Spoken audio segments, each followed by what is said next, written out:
This is for Guardian Month, which is a special thing that In Defense of Animals does in honor of our founder, Elliot Katz. Dr. Elliot Katz was very impassioned about this topic, and we make sure that we carry on that legacy and carry on this campaign. Just to give you a general idea of where we're starting, I just want to show you this clip from when, I don't know if you remember, but Argon, the German Shepherd that was found um, in the wilderness, basically in California, with zip ties closing his mouth. It's really horrifying. But in the news, right, we have this, bit here where it says unable to drink or cool itself down. And this is the crux of the issue, is using the word it to describe an animal. And we're going to talk about lots of different ways that language can be cruel to animals and can cause damage. So I just want to introduce everybody that is here because I'm so excited to talk with you all. We have our special guests, Jane Velez-Mitchell of UNCHAINED TV. She's been working so hard for animals for so long.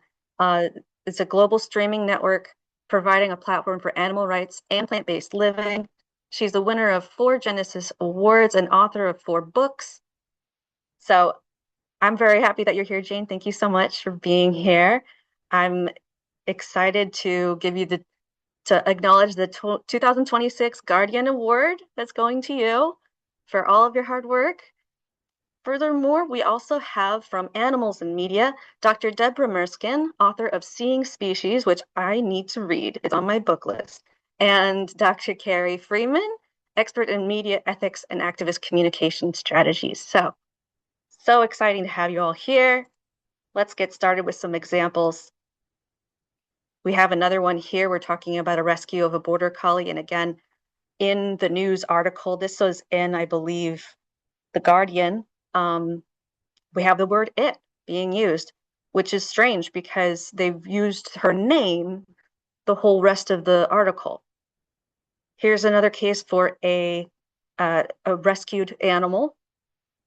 In the quotes, the people who cared for this animal, the rescue mission, they used the word him to describe the sea lion. But then in the actual article, the writer uses the word it, which is just inconsistent. So that's another example. Here we had a situation where even the people who were promoting the practice of racing horses, they still had something to say about using the word it. And they said some things that were like very distasteful, disgraceful when this presenter uses the word it. So it's not just us, it's also other communities that we would least expect. Here's another situation where we always thought of him, right? The people are using him, but the media is not. So inconsistency. We also are going to talk about other words. This is one of them, pest. That's one that comes up a lot. So we're going to talk about what do we believe is correct? We believe that animals are a who, they are not a what or an it, they are someone, not something. Instead of using it, we want to use he, she, or they, or their name. So it's pretty straightforward. You can use they just like you can with regular English. And we want to talk about today how what we talk about affects their rights, how our speech affects their rights. We're unintentionally creating the wall between humans and non-humans. It's a part of dismantling that wall that we need to adopt more respectful language. And the law will follow the language eventually. It's a matter of process, right? So let's root out these hidden biases with these kinds of words. This is something we listed earlier, is referring to animals as stock or surplus, that's not right. So Carrie, Jane, Deborah, please, I want you to chime in and tell me also what you're thinking about with these and what we talked about the other day, because we had a great conversation the other day. Well, I will just say that it's not brain surgery. As a journalist who's been in mainstream media, I was in mainstream media for 37 years. And now, as you mentioned, I run my own streaming network. We put out a written article every day. We have more than 2,000 videos. We've never referred to animals as it, and it's not difficult. It's very easy. It just takes a new consciousness. And what I was thinking about in terms of getting people to relate to this is the word Ms. When I was a kid, there was no Ms. And then suddenly women started saying, hey, we don't want to just be defined by are we single or are we married? We are entities in our own right. Ms. Magazine was formed. There was a lot of pushback by media. But just yesterday, I was reading an article in the New York Times about E. Jean Carroll, and the word Ms. was used repeatedly. So the mainstream media got used to it and now it's accepted. But it took feminists beating down the door to get that change to happen. And it's going to take every single person on this Zoom and hopefully some journalists who are watching to have the courage and the persistence to call out journalists who use the word it. Also, in the New York Times the other day, they did a whole story about this chef who knows how to slice a pig's leg perfectly. And it was a disgusting pornographic article. And they talked about culling. And you know what? Um, that is also awful. I consider that pornography. And I did comment. There's a new website called vegmediawatch.org. Write it down and I'll put it in the chat, vegmediawatch.org. And you can become a voice for voiceless animals and part of the rapid response team to take action when reporters write hit pieces against animals, when they use offensive language, when they talk about killing millions of pigs and say culling. So we just need to constantly be on these journalists. They just respond to pressure. They're not going to miraculously start using him or her or they because it's the right thing to do. Just like with Ms. Magazine and Ms., the only reason why mainstream media uses the word Ms. is because a whole bunch of feminists made them do that. So that's all I have to say. Thank you. And I would add, not letting up the pressure, right? This is something that we've seen when having to do with many things is to keep reminding and doing that, and the intentional use of language to conceal what the treatment of animals is, right? I'm up close and personal with wildlife rehab and rescue. And in that you see terms like management and call, which was mentioned, and other terms. And so Game. it's encouraging, use the word, you're killing, right? Don't say call, say kill, and bring the language forward in terms of what the actual experiences are. And I think the mention there, Mary, about law in some ways, and I'm just speaking to this because at my ancient age, I'm in law school, animal law school at Lewis and Clark, and learning interesting things. And under the law, the word person is not confined to humans, right? Ships, corporations have personhood, even rivers and streams. And so it's not entirely foreign in the practice of law. It's how do we introduce that and depoliticize some of that language that, as I've written in some of my publications, by considering the experiences of other animals, we are not a species trader by, and that term has been used in race, it's been used in gender, that if you happen to care about others, you're somehow a traitor to your own whatever, right? But the idea of expanding that circle of compassion to include others as their advocates and their allies. And one of the most important ways we can do that is through the way we language their experiences. And I'll stop there and give Carrie a chance. Oh, thanks. It's wonderful to be on this panel with all these wonderful people that I care about and having you all here.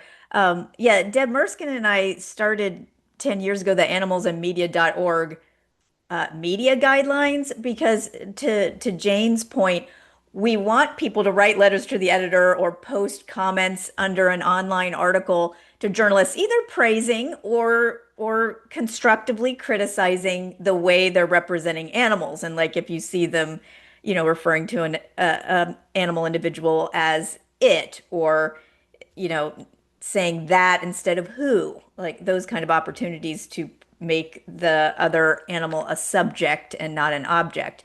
So it can be helpful if you cite the animalsandmedia.org website as a resource for journalists, because I feel like for the average person that gives you a little more credibility to say like, oh, here, like why don't you look at this? It's not just me saying that. Um, and and I really like all the points that everyone was making because one of the things we say is related to the euphemisms that are used. Actually, if you want to go, yeah, that slide is good. Yeah. Because we mentioned this to some extent on our animalsandmedia.org site, that for a journalist in particular, if they're supposed to be using language that isn't siding with one particular uh, area of life, in this case, industry, they shouldn't be referring to other animals just as poultry or livestock or pests or game or seafood, because those are all industry euphemisms for animals usually who are killed. And so it's better for the journalists. We recommend for them to just use the actual species names. These are deer, these are mice, these are cows. And we also advocate on that site, animalsandmedia.org, the for all of us to make, instead of calling an animal like a farm animal, a lab rat, a dairy cow, as if that is who they are and all they are. Like, oh, they were born to be giving us milk, and that's so this is their purpose, and they're fulfilling their purpose in life. It's a commercial purpose. We decided. So if you make it more of a verb and say they're a farmed animal, or they're an animal a cow who is used in the dairy industry, a tiger who is kept in captivity at a zoo, not a zoo animal. That kind of reminds us that we're the ones doing this to them and they're more than that. And that language is very accurate too. Some of it's kind of long-winded to say, but for many years I've been saying farmed animal instead of farm animal. And then, Mary, if you could go back to that next slide that's got way too many words on it that I created that chart. Um, you can kind of look at the stuff more on the right-hand side, but this was a chart that initially came out of my Human Animal Earthling Identity book, just to say that when we're talking about animals, we have to be very specific because think about how most people use the term animal. They are using it in that category that we see here, all animals besides humans. Like it means everybody but us. But that is inaccurate. And so we, as activists and people in the media, also want to be accurate. And you should always specify who you mean when you're talking about animal. And so, like, we can say if we mean to exclude our own species, then we need to refer to them as non-human animals or other animals, animals besides humans, animals except humans. Um, all animals who aren't human, like find a way to say that. And I know it's a little bit clunky, but maybe you can even just do that once or twice in the beginning until you've made your point. Because one of the main things, and Mary made this point, is that this separation we have that's rhetorical uh, between humans and other animals, as if we're up here and the rest of them are just this category that are all lumped together down here, this hierarchy. We have to use our language to get past that.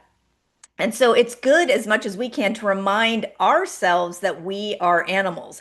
And of course, the word animal has been used in racist ways. It's been deployed as a insult in order to take rights away from humans. And so we are trying to like re-empower the term too, to say we're all equally human, we're all equally animal. So sometimes when we're talking about ourselves, we can say human animals. And also to a point that was made, I think Deb, you were saying this about how we're working for animal personhood in the law instead of animals being objects. One thing I tried to do in my book was actually kind of hard to do, was to not refer to humans as people, but to always say humans or Homo sapiens or something, because I'm reserving that term person, trying to say that that's for all of us. So you see on the category of all animals besides humans at the very bottom, it says persons of other species. So it's like when similar when we say persons or people, we tend to mean humans, but technically now we want to open it up and say it could be anyone. Now I feel like that's kind of coming farther away in the future to get to that point. But what we want to do is avoid like saying humans and animals or people and animals, because that is erroneous. Like these are not two different categories, but you see that all the time. Deb? Yes, I was just going to add, I think the person label is going to be a real challenge It is, yeah. use, but conceptually to be thinking about it. But part of what I think is important to think about here is the power of discourse versus rhetoric.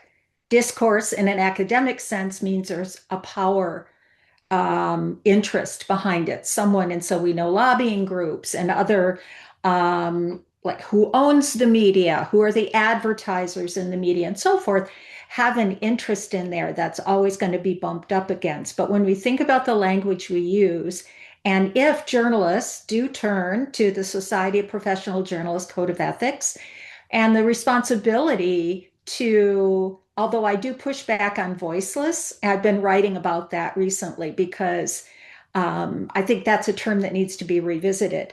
But there's always awkward language when it comes to a concept or an idea that bumps up against the dominant culture, right?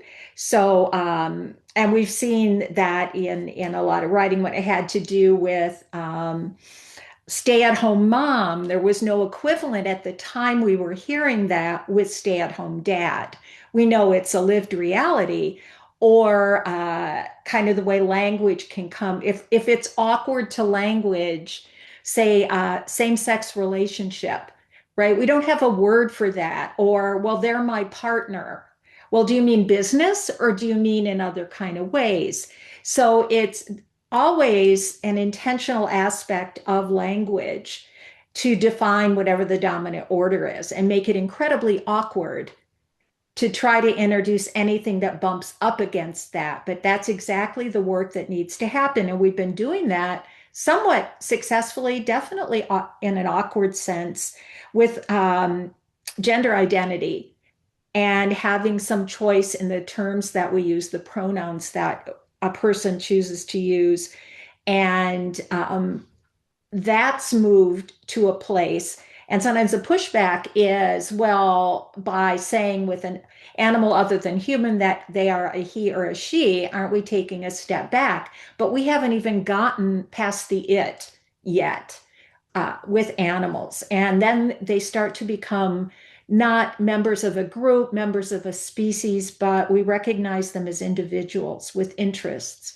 And I think we could find all kinds of examples historically, including the Ms. example that Jane mentioned there, right? That not everyone is a Mrs. or a Miss, and that we, in terms of our identity, should recognize with animals the difference between a chair and my dog, right? Even if the law does not. I love hearing you speak, Deb. That I love you have so much good things to say. I'm going to continue through the slides to make sure we cover all the points we were talking about the other day. And if you guys have anything else, just jump in.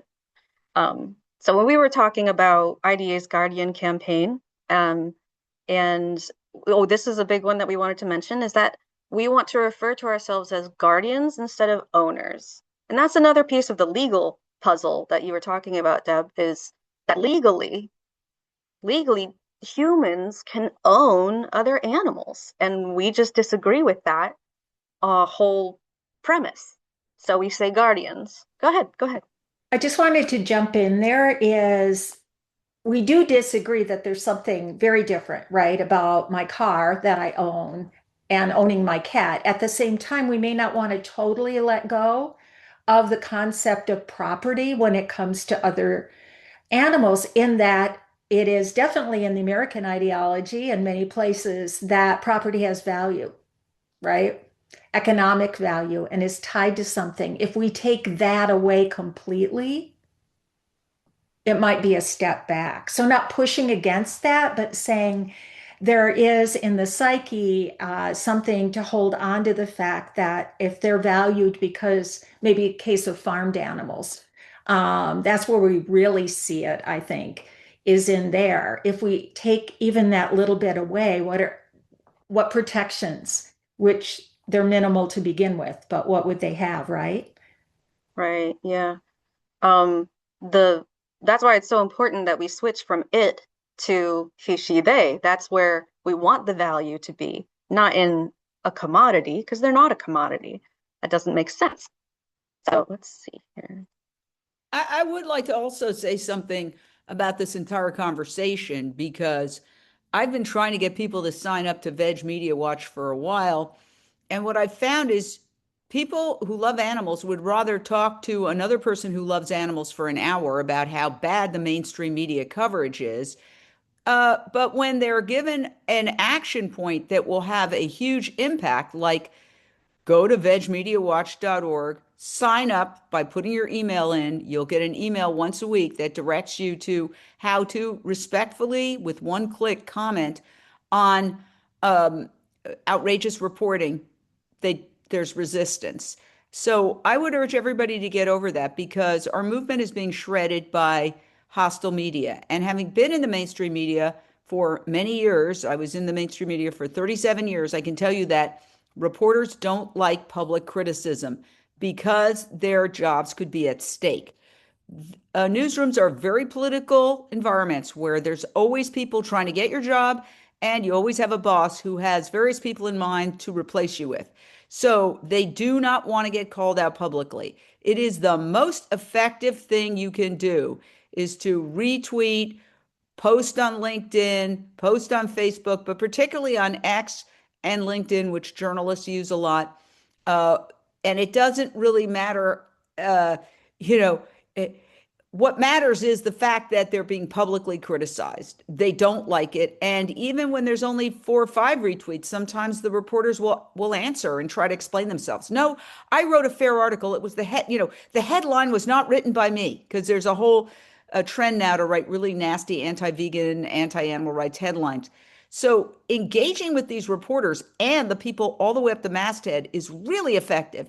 So I would just tell you, if you're unhappy with the level of coverage, take a very simple action, and that is click on vegmediawatch.org and join the rapid response team. It takes 10 minutes a week, but you will have more impact than talking to somebody else who agrees with you already for an hour about how bad things are. That's all I'm basically begging you, go to vegmediawatch.org and sign up. Thank you.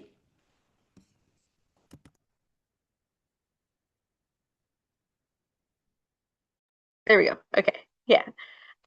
I'm super behind on the spotlighting. Sorry, I'll do my best. This is my first time doing this. Okay. So yeah, we were talking the other day and we were saying how semantics, that's what this is, it saves lives. We're acknowledging sentience, we're dismantling dualism, and we're shifting the legal status over time. Like, this is something that takes time, and we can't expect it to happen super fast, right? Because people will adopt new language. It's just up to us to use that language and continue it moving forward. This is some reassurance that you're not alone. We have 22 guardian cities in North America and over 12,000 signatures delivered. I want to give you guys the alert that we have in Defense of Animals that is about sending the message to the AP style guide people to please change their standards from saying it to he, she, they. So let me get you that.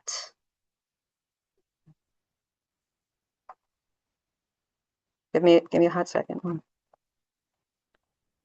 And just for a little bit of history on what Mary's talking about, this came about when Alicia, who works for IDA, contacted me and Deb about animals and media because we had something on there since 2014 saying that the Associated Press needed to change their animals style guide area, specifically with the it, but also to just recognize speciesism as a bias that we're trying to avoid and to not stereotype other animals and to give them respect that you would give to, other sentient beings.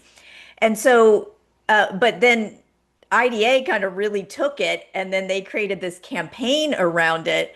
And then they got all these leaders to sign on, with Jane Goodall probably being the late, great Jane Goodall, being probably one of the most prominent. And it was because Jane Goodall signed on that I was like listening one morning. This was years ago. And it was must have been a Saturday morning on NPR, and Scott Simon on the Saturday edition started talking about this campaign because he mentioned Jane Goodall. Like he didn't mention the animalsandmedia.org site or anything, but I was still like, wow, he's talking about our campaign, and he was very like sympathetic. So I think Jane made this point earlier, or Mary, like even if the Associated Press is a little behind and they still haven't updated their animals guidelines, that doesn't mean that your media organization can't update yours to be more forward thinking and to recognize the science on animal sentience and consciousness. So anyway, you can do that. But we still are trying to pressure the Associated Press because they kind of kept saying, oh, maybe we'll consider it at our next meeting. And so we would ask them and show them all the people signed onto the letter.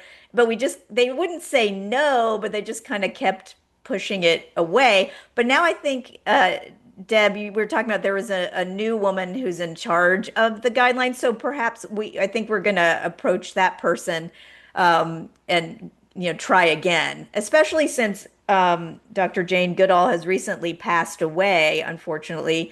And this was one of the last things that she did in the last few years. It's like, I think we should shame them and say like, oh, aren't you going to do this in Dr. Jane Goodall's honor? And obviously, you should be doing this anyway. But I mean, Yeah, as far as I know, this endeavor for the Guardian campaign and everything has been going on for decades. And so we need to continue to push on with it. So I wanted to make sure I told everybody that writing letters to the editor is a fantastic way to get this noted by media. So that's one of the big ones. And everyone can do that. Everyone has a voice.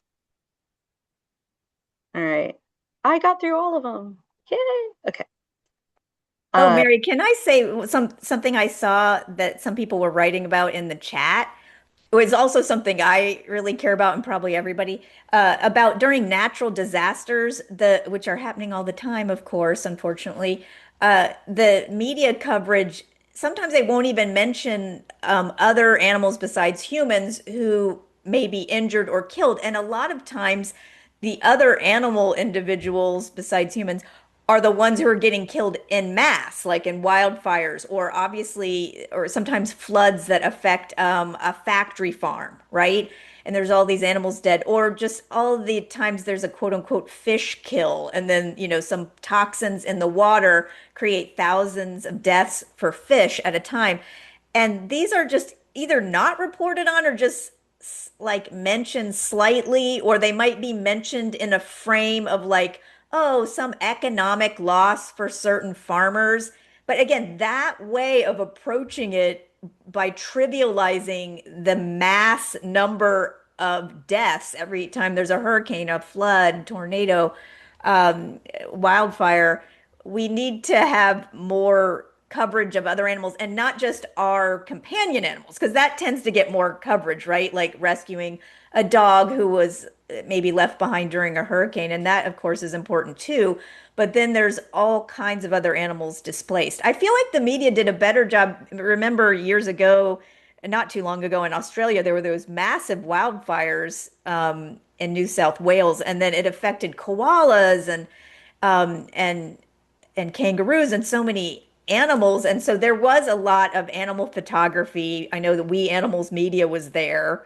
Um, and so Joanne MacArthur's group. And so that disaster did focus a lot on how the wild free living animals there had their habitats destroyed and they needed help. They needed water.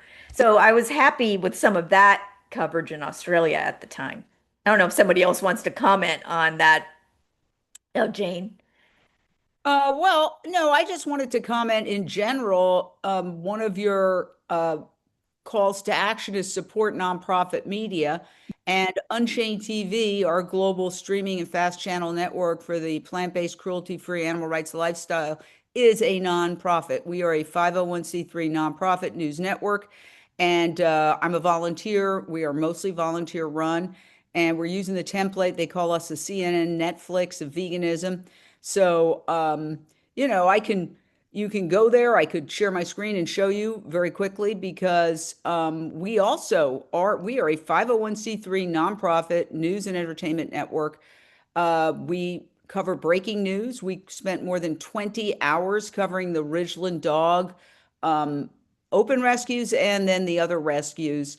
And we've covered trials of animal rights activists who were engaged in open rescue of factory farmed animals. Nobody else is covering those things, certainly live. They may do a little written report after somebody's convicted or found not guilty, but we're covering them as breaking news live. And so we also need your support. Please support us, Unchained TV. You can go to unchainedtv.com, or if you want to watch the videos, unchained.tv. Thank you. Thank you so much, Jane. I actually noticed that there are some questions in the Q&A, which made me remember a great conversation I had via email with one of our supporters who was talking about using the words as a like a rebellion. So actually using the word owner as a criticism. That's an idea that was brought forward to me. So actually using those words, but saying them basically ironically. And that was the idea that was brought forward. And I was like, that's an interesting point. I don't know if I would do it, but it's an idea. So thank you. Thank you for bringing that forward, guys. All right. So more pieces of the puzzle. We said were saying an animal who instead of an animal that. There's using their names. There's guardian. We said a lot of things the other day when we were talking, and I'm trying to remember all of them. I don't know if we wrote them all down. But I think an interesting thing too, which is a reminder when you're writing, I know in Microsoft Word, is you're going to have to override it, right?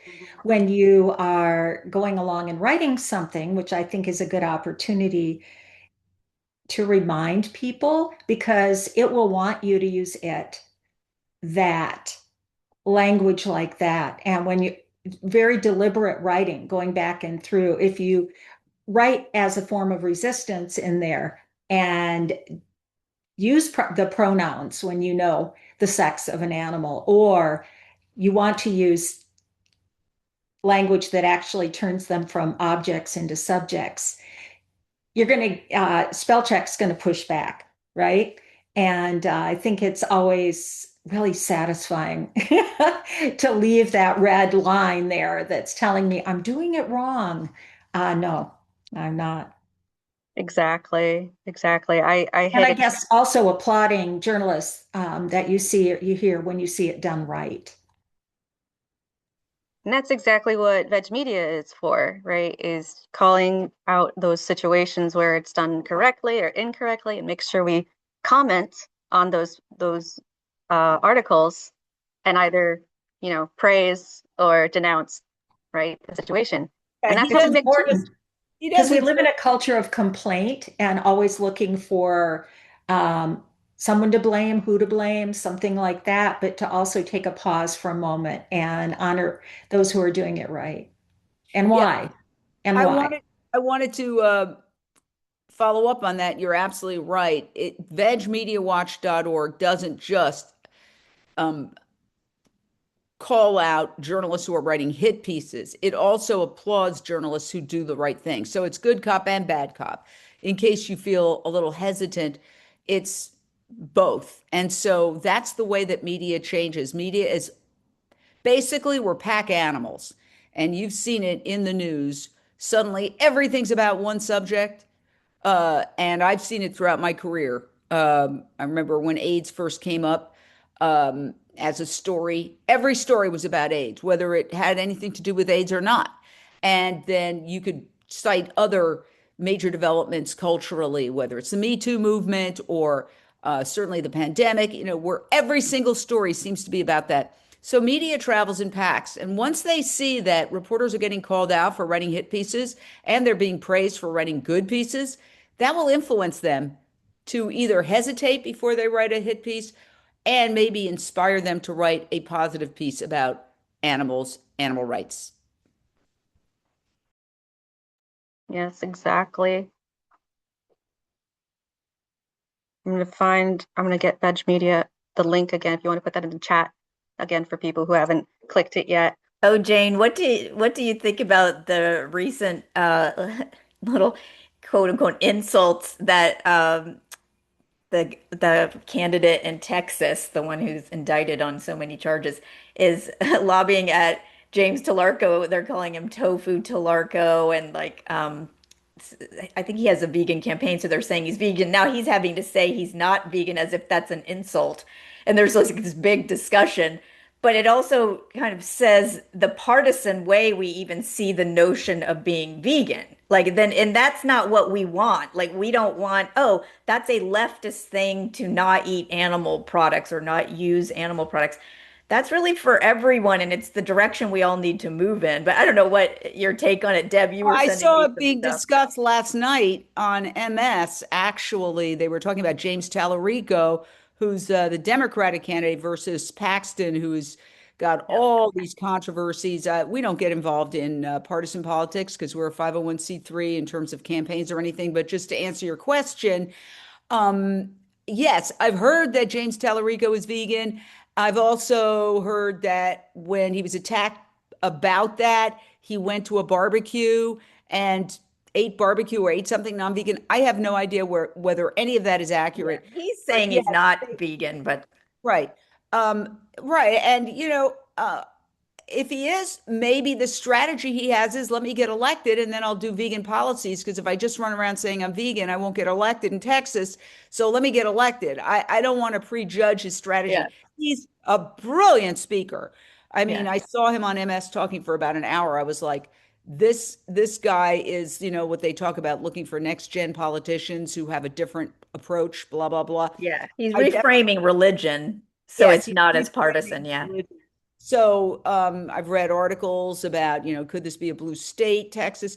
I will point out that I've always found that the unlikeliest people are open to the conversation about veganism, where some, quote unquote environmentalists who's walking around with a Birkin bag might shut you up. The plumber who's here fixing something might turn around and say, "Yeah, my wife's trying to eat vegan, and thank you for this cookbook." So I don't presume who's going to be positive or negative about it.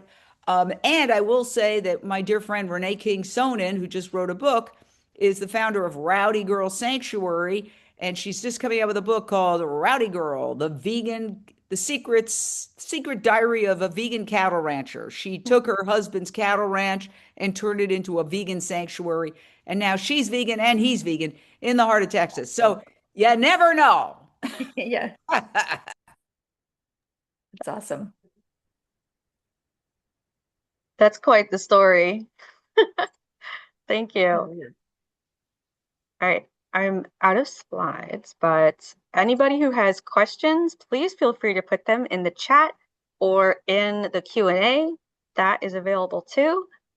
For any of our panelists today, I really appreciated hearing from all of you. Y'all have so many great things to say. Thank you again so much for coming.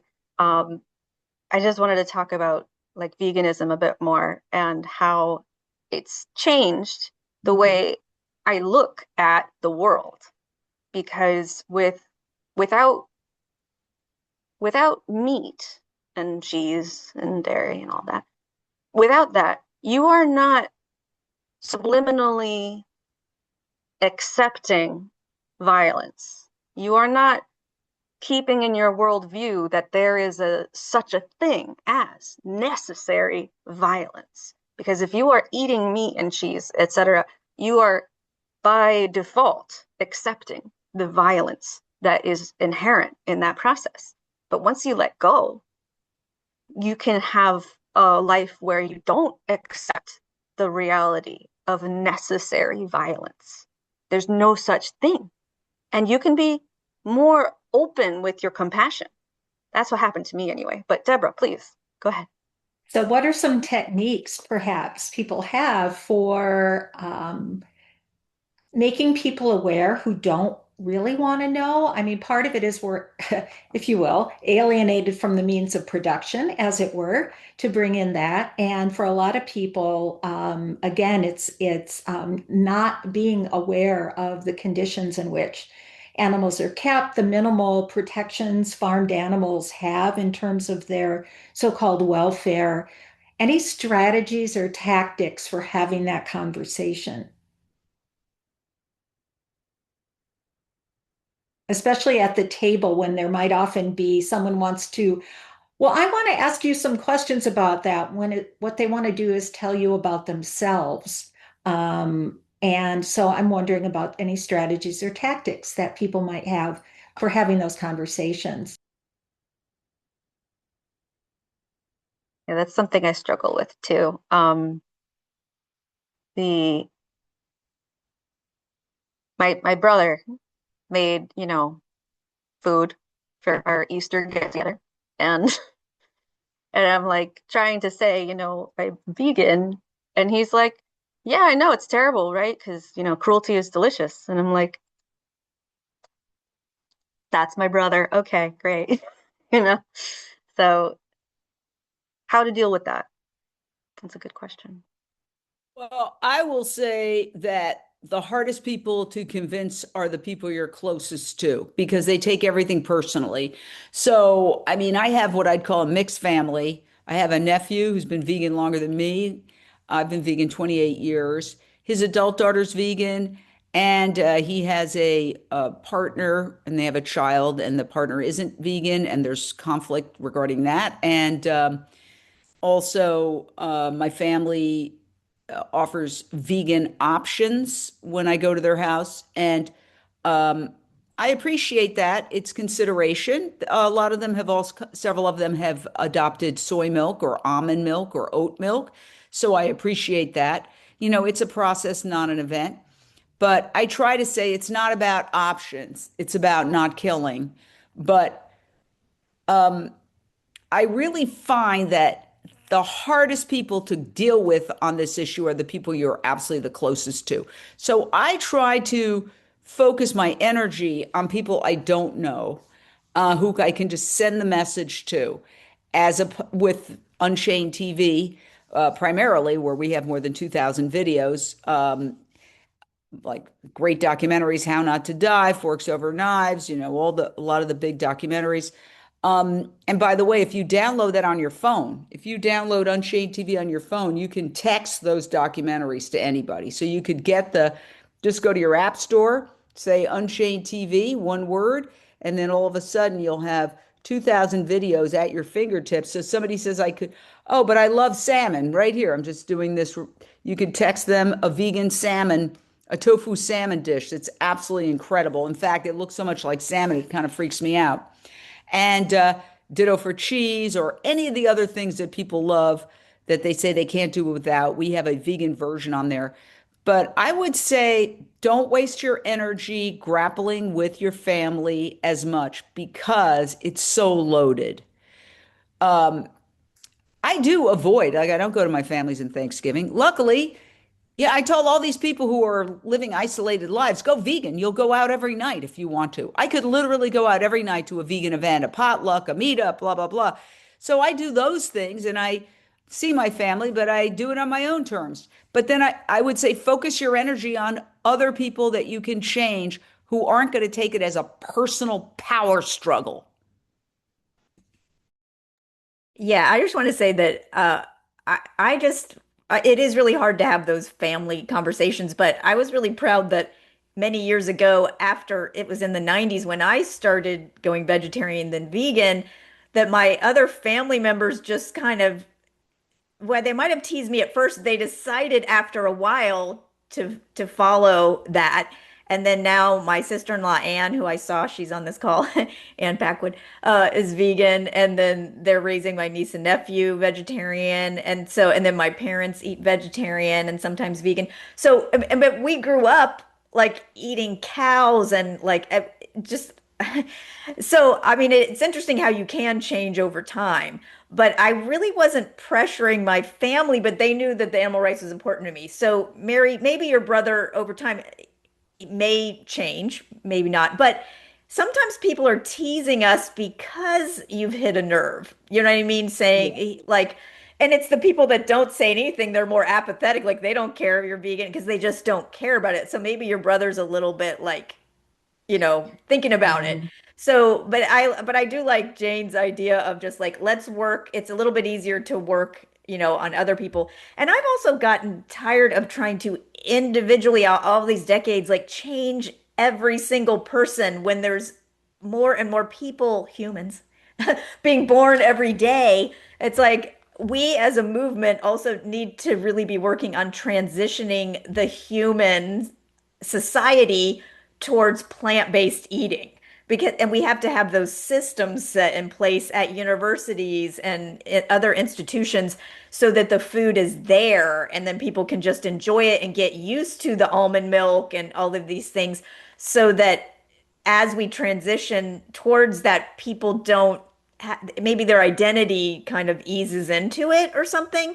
And I know a lot of times with that, it's not 100% all or nothing, but I really love the default veg movement where, on airplanes or at institutions or anything, let's start with everybody eating a plant-based meal. And if they really insist on harming animals, as I would say, or they might say having, dairy-based cheese or an animal flesh, they can order that, but they're the ones that have to go to extra trouble instead of the people who are doing the right thing and not being as violent, not being as unsustainable, like having to go out of their way. Because most of us won't go out of our way. So if you just have it as a default.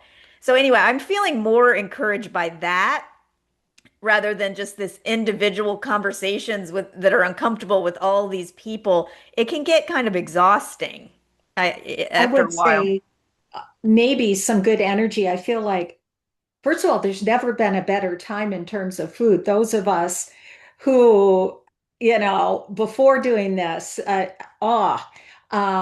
think the gluten awareness has been helpful in terms of and labeling laws to do Mhm. that. And I think speaking to what you're saying about generation coming up, major pushback is mocktails, right? And recognizing that a change in drinking, and of course the alcohol industry first freaking out, but now is recognizing there's a market I there love a and good mocktail. cultivating that, I think, is a really rich way to make a connection that you don't always have to do what everybody has always done. Our topic of language being one of the names of animals that are eaten being veiled by, except for lambs, which is an interesting thing because that doesn't have a euphemism, but Or chicken or turkey is kind of, but usually it's just the saying it what it mammals. Yeah. is. It's like somebody mentioned eggs the other day, and I said, "Oh, you mean chicken periods?" and just got it said in there. But let's think about what it is that we're eating, right? And not always to be in an aggressive way, but and it was taken the way it was meant, but that it's not beef, we're eating cows.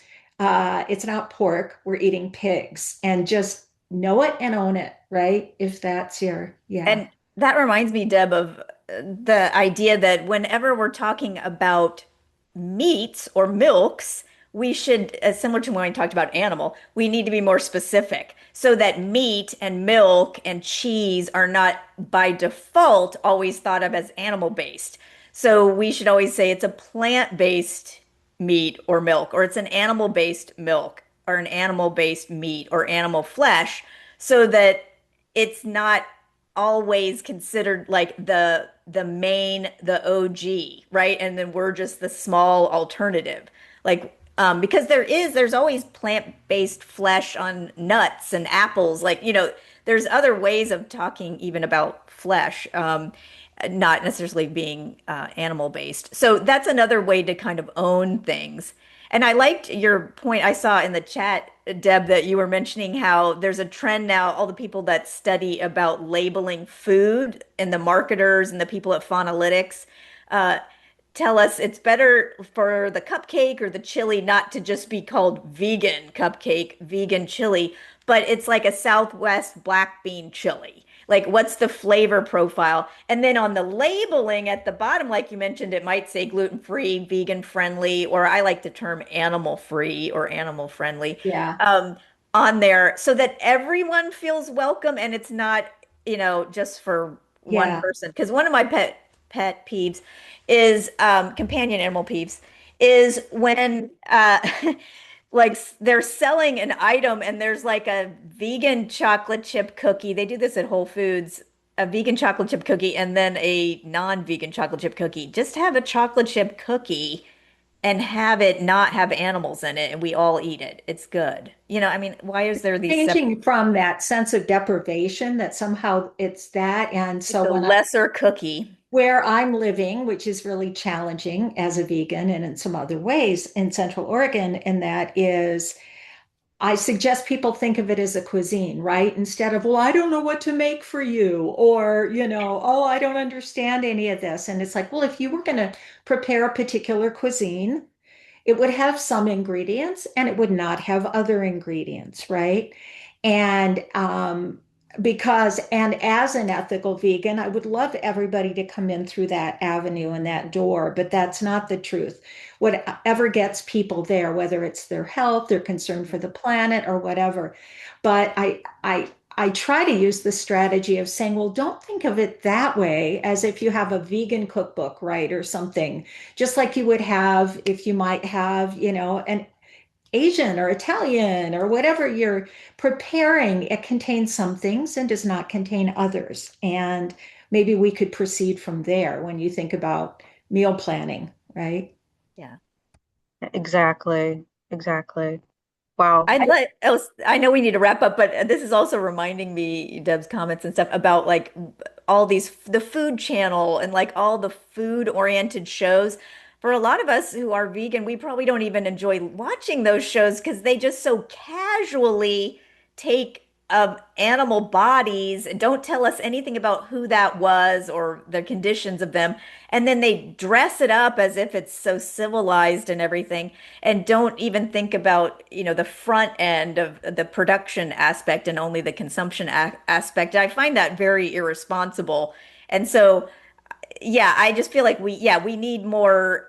Um, I would like them to just acknowledge if they are going to cook an animal, like, who is this? Where did you get this? Is this a factory farmed animal? Like, just even admit that. And that would be so awkward for them to admit. Maybe they would stop using them because then that becomes like, oh yeah, we killed this, lamb unnecessarily. I Let just me tell want to you put a more thing about how in to that make him taste good. is an interesting topic because it's creating so much chaos in Oregon. But there's something that a ballot measure that's moving forward about anti-hunting, anti-animal farming, anti that, and people that are pushing back, or I can't remember the number that's being assigned to this bill, but designed to generate awareness. They know that it won't get passed, right? But it's getting people to talk about what's going on there. And it's an interesting issue to follow. And of course, you can imagine everything that it's generating on the ranchers and the farmers and the ones holding on to that. But it's generating a dialogue, and those pushing back are going, I can't believe they got enough signatures to get it on the ballot.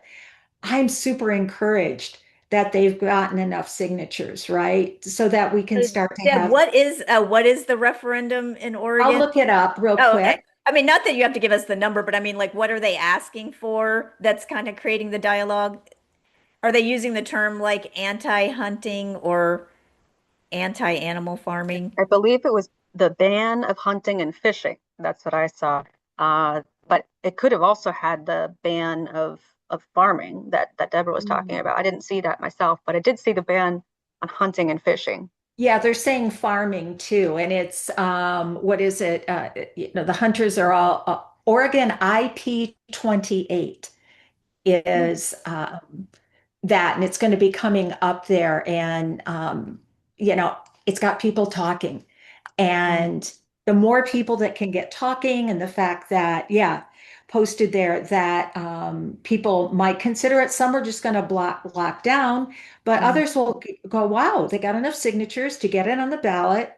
Um, let's learn more, Right. right? And Yeah, because so Exactly. many people, especially when it comes to the hunting of animals, there's so many, most and people trophy don't hunting. engage in that, but they don't engage in hunting or killing wild animals, but they are acquiescing or just like legitimizing it by default, and they just don't say anything about it. They just let Mhm.